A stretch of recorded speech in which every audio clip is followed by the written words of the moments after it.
हौसला वो मंजर भी आएगा, प्यासे के पास चलकर समंदर भी आएगा। कि रख हौसला वो मंजर भी आएगा, प्यासे के पास चलकर समंदर भी आएगा। हार मानकर ना बैठ मंजिल के मुसाफिर, मंजिल भी मिलेगी और मिलने का मज़ा भी आएगा।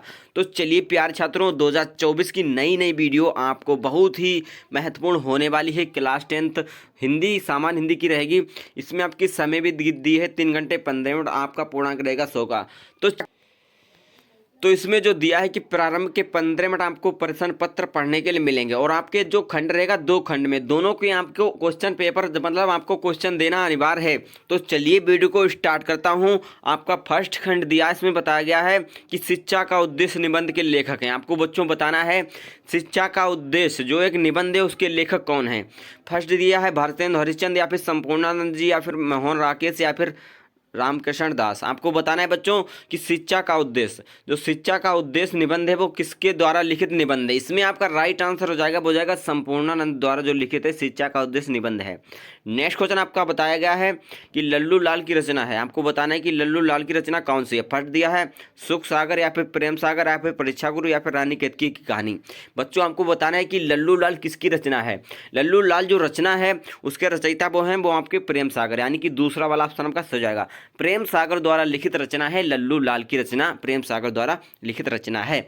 नेक्स्ट क्वेश्चन आपका बताया गया है कि पर्दा कहानी के लेखक हैं। पर्दा जो कहानी है उसके लेखक कौन है। इसमें जो आपको बताना है कि पर्दा कहानी के लेखक कौन है। फर्स्ट दिया है प्रेमचंद, या फिर जयशंकर प्रसाद, या फिर अमरकांत, या फिर यशपाल। आपको बच्चों बताना है कि पर्दा कहानी के लेखक कौन है। इसमें जो आपका राइट आंसर हो जाएगा वो जाएगा यशपाल जी। यशपाल जी जो है आपके पर्दा कहानी के लेखक हैं। तो नेक्स्ट आपका बताया गया है कि आवारा मसीहा रचनाकार कौन है। मतलब आवारा मसीहा जो रचना है उसके रचनाकार कौन है, या फिर उसको किसने लिखा। फर्स्ट दिया है विष्णु प्रभाकर ने, या फिर दिया है रामब्रज बेनीपुरी, या फिर राव सक्रेतियान, या फिर रागे राघव।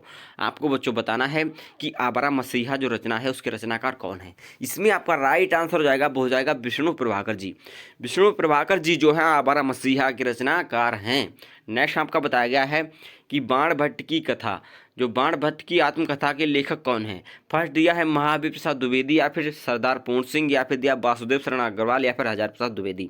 बच्चों आपको क्या बताना है कि बाण भट्ट की आत्मकथा के लेखक कौन है। इसमें जो आपका राइट आंसर हो जाएगा वो जाएगा हजारी प्रसाद द्विवेदी जी। हजारी प्रसाद द्विवेदी जी जो हैं वो आपकी बाण भट्ट आत्मकथा के लेखक हैं, यानी कि चौथा वाला ऑप्शन आपका सही जाएगा। नेक्स्ट क्वेश्चन आपका बताया गया है कि कामायनी किस युग की रचना है। जो कामायनी है वो किस युग की रचना है। फर्स्ट दिया है द्विवेदी युग की, या फिर छायावाद युग की, या फिर भारतेंदु की, या फिर प्रगतवाद युग की। बच्चों आपको इसमें बताना है कि कामायनी जो है वो किस युग की रचना है। कामायनी जो बच्चों हैं वो आपकी छायावाद युग की रचना है। कामायनी किसकी रचना है, छायावाद युग की रचना है। नेक्स्ट क्वेश्चन आपका बताया गया है, इसमें बताया गया है कि निम्नलिखित कवियों में से कौन प्रगतवाद युग का कवि है। आपको बच्चों बताना है कि कौन से जो कवि हैं वो प्रगतवाद युग के कवि हैं। फर्स्ट दिया है अग्रदास जी, या फिर तुलसीदास जी, या फिर दिया है नंददास जी, या फिर रामधारी सिंह दिनकर। आपको बच्चों बताना है कि कौन से कवि जो हैं वो प्रगतवाद युग के कवि हैं। इसमें जो आपका राइट आंसर हो जाएगा वो जाएगा अग्रदास जी जो हैं आपके प्रगतवाद युग के कवि हैं। नेक्स्ट क्वेश्चन आपका बताया गया है कि तार सप्तक का प्रकाशन वर्ष हुआ था, वो किस वर्ष हुआ था। तार सप्तक का प्रकाशन वर्ष हुआ था, किस वर्ष हुआ था। इसमें जो आपका राइट आंसर हो जाएगा वो जाएगा 1943। 1943 में जो हुआ था आपका तार सप्तक का प्रकाशन वर्ष हुआ था। नेक्स्ट क्वेश्चन आपका दिया गया है कि द्विवेदी युग की रचना नहीं है। आपको बताना है कि द्विवेदी युग की रचना कौन सी रचना जो है वो द्विवेदी युग की नहीं है। फर्स्ट दिया है प्रिय प्रवास, या फिर दिया साकेत, या फिर भारत भारती, या फिर कामानी। बच्चों आपको बताना है कि द्विवेदी युग की रचना कौन सी नहीं है।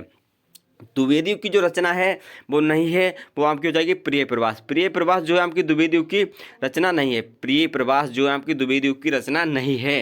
नेक्स्ट क्वेश्चन आपका बताया गया है कि अष्टशाप के कवियों का संबंध भक्ति साल की किस शाखा से है। जो अष्टशाप के कवि हैं उनका संबंध भक्ति साल की जो किस शाखा से है, भक्त की किस शाखा से है। फर्स्ट दिया है भक्ति शाखा से, या फिर दिया है राम भक्त, या फिर ज्ञानाश्रय, या फिर प्रेमाश्रय, या फिर कृष्ण भक्त शाखा से। आपको बच्चों बताना है कि अष्टशाप के जो कवि हैं उनका जो भक्ति काल की किस शाखा से संबंध है। इसमें जो आपका राइट आंसर हो जाएगा वो जाएगा कृष्ण भक्ति शाखा से। जो अष्टशाप के कवि थे उनका जो संबंध था वो था आपका कृष्ण भक्त शाखा से। नेक्स्ट आपका तीसरे नंबर पर बताया गया है कि दिए गए गद्यांश पर आधारित निम्नलिखित प्रश्नों के उत्तर दीजिए। जो आपका 10 अंक मिल जाएगा आपको। इस पर आधारित जो क्वेश्चन रहेंगे 5, उसमें आपको इनका उत्तर देना है। आपको इसको पढ़कर मतलब जो आपका इसके आधारित पर आपको क्वेश्चन के उत्तर देने होंगे, जो कि आपके 5 क्वेश्चन होंगे, कोई दो अंक के आपके क्वेश्चन रहेंगे, आपकी 10 नंबर पक्के हो जाते हैं। इसका स्क्रीनशॉट ले लेना और आप अच्छे से तैयारी कर लेना। अगर आपको वो नहीं आता है तो अथवा में भी दिया होता है, इस पर आधारित आपको क्वेश्चन के उत्तर देने होते हैं, जो कि आपके 5 रहते हैं, जैसे कि ऊपर बताया था, जो कि 5 क्वेश्चन रहते हैं, जो कि आपका हर क्वेश्चन 1 नंबर का रहता है और आपको एक एक करके सभी का उत्तर देना है और 10 नंबर आराम से ले लेना है। तो नेक्स्ट आपका चौथे नंबर पर बताया गया है कि दिए गए गद्यांश पर आधारित निम्नलिखित प्रश्नों के उत्तर दीजिए।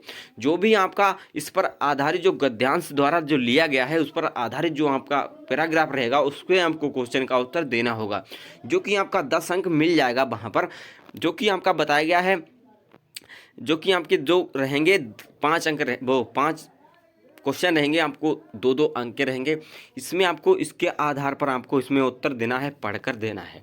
नेक्स्ट क्वेश्चन आपका दिया गया है अथवा में, इसमें अगर आपको ऊपर वाला नहीं है तो आप इस पर आधारित 5 क्वेश्चनों के उत्तर दे सकते हैं और आराम से 10 नंबर ले सकते हैं। जो आपके क्वेश्चन रहेंगे, जो आपके ये रहेंगे, ये आपके इंपॉर्टेंट क्वेश्चन है, इंपॉर्टेंट संदर्भ और व्याख्या जो है आपकी इंपॉर्टेंट, हर की आपको स्क्रीनशॉट लेकर आपको लगा लेना है टिक और आपको तैयारी करनी है बेखटक। तो आप नेक्स्ट दिया है, निम्नलिखित किसी लेखक का साहित्य जीवन परिचय देते हुए उनकी प्यारी प्यारी रचनाओं के नाम लिखिए। जो आपका जीवन परिचय देंगे, उनकी आपको प्यारी प्यारी रचनाओं का नाम लिखना है। आपको 5 नंबर एग्जामिनर दे देगा। वहाँ पर पढ़ दिया है हजार प्रसाद द्विवेदी, अब्दुल कलाम जी या फिर वासुदेव अग्रवाल, किसी भी एक लेखक का आप जीवन परिचय लिख दें और 5 नंबर आप एग्जामिनर से ले लें खटाक से। नेक्स्ट आपका बताया गया है खा नंबर पर, निम्नलिखित किसी में से एक कवि का साहित्य जीवन परिचय देते हुए उनकी प्यारी प्यारी रचनाओं का उल्लेख कीजिए। जो कि आपका 5 नंबर दे देगा एग्जामिनर। किसी भी एक कवि का जीवन परिचय लिख सकते हैं। इसमें इंपॉर्टेंट है मैत्री शरण गुप्त और दिनकर जी, दोनों इंपॉर्टेंट हैं। नेक्स्ट आपका 6ठे नंबर पर दिया गया है कि बहादुर तथा पंचलाइट कहानी का उद्देश्य पर प्रकाश डालना है। बहादुर कहानी और पंचलाइट कहानी, बहादुर कहानी तो आपको और पंचलाइट आपको 100% में गारंटी देता हूँ, 2024 की गारंटी है, आपको मिलेगा वहाँ पर। तो मिलेगी पंचलाइट कहानी, जो कि आपकी मिलेगी 5 नंबर में मिलेगी। तो 5 नंबर को मत खोएं, पंचलाइट जो कहानी है उसे पढ़ें, 5 नंबर को 5 नंबर से लड़ें, पंचलाइट कहानी पढ़ें, 5 नंबर से लड़ें और आप 5 नंबर पालें फटाक से। नेक्स्ट आपका बताया गया है कि स्वपठित काव्यखंड पे आधार पर किसी एक का उत्तर देना है। आप किसी भी एक, जो भी आपके 6 रहेंगे, इसमें आप किसी भी एक का उत्तर दे देना है। नेक्स्ट आपका बताया गया 8वें नंबर पर दिए गए संस्कृत गद्यांश में से किसी एक का संदर्भ हिंदी में अनुवाद करना है। जो कि आपके संदर्भ रहेंगे, आपको हिंदी में अनुवाद करना होगा। जो आपके 2 रहेंगे अथवा में रहेंगे, आपके संस्कृत में हुआ वहाँ पर होगा, आपको 2 में हिंदी में बता देना है। तो नेक्स्ट आपका बताया गया संदर्भ के साथ बताना है, तो आपको 7 नंबर मिल जाएगा। नेक्स्ट आपका बताया गया दिए गए गद्यांश जो पद्यांश है, किसी में से एक का संदर्भ हिंदी में, जो आपकी जो श्लोक रहेंगी, इसमें आपको 7 नंबर मिल जाएगा। संदर्भ के सहित आपको हिंदी में अनुवाद कर देना है और 7 नंबर आपको मिल जाएंगे आराम से। नेक्स्ट आपका 9 नंबर पर दिया गया, इसमें आपके मुहावरे दिए हैं। जो आपका 2 नंबर का रहेगा, किसी एक का अर्थ लिख देना है। नमक मिर्च लगाना या फिर दाल में काला होना, टीका का मतलब टका से जवाब देना या फिर तलवार की धार पर चलना। तो आप किसी भी एक मुहावरे का लिख सकते हैं, इजी मुहावरे हैं। नेक्स्ट आपका 10 नंबर बताया गया है कि अपठित गद्यांश पर आधारित निम्नलिखित प्रश्नों के उसे पढ़कर हमको उत्तर देना है। तो आपको कितना नंबर मिल जाएगा? 5 नंबर का रहता है ये आपका। अथवा में भी दिया है, आप किसी एक का दे सकते हैं। नेक्स्ट आपका बताया गया है कि निम्नलिखित शब्द युग्मों को सही चयन करके लिखना है। जो शब्द युग्म रहेंगे उसको आपको सही चयन करके